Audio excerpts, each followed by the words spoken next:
Welcome to Wow in the Word, where we look at a bunch of different wows which God put in His Word for us to find. Right now, we're going to look at a wow that appears over 6,800 times in the Old Testament.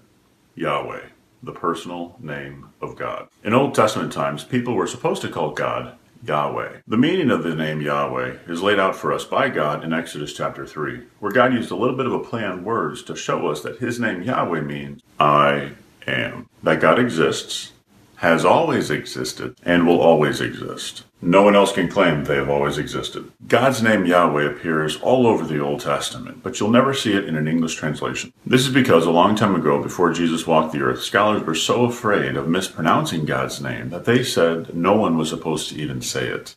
Instead, they said Adonai, which in Hebrew means my Lord, instead of Yahweh. This was so widespread that in the New Testament you never see the name Yahweh except in John 8:58. Now there's been some chatter in some corners that the name Yahweh is supposed to be pronounced Jehovah. And some claim that this appears all over the Old Testament. But apparently nobody noticed this until a monk named Galatinus first said so in AD 1518. You see, Jehovah is just pronouncing the consonants of Yahweh with the vowels of Adonai and still replacing the name God chose. We know that Yahweh is the way that the name is supposed to be pronounced because it makes up a whole bunch of other names in the Old Testament. Isaiah, Jeremiah, Hezekiah, Yahweh.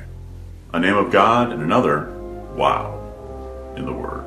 Digging into God's Word is helpful in every way. So to help you dig in, why don't you try out one of these two opportunities?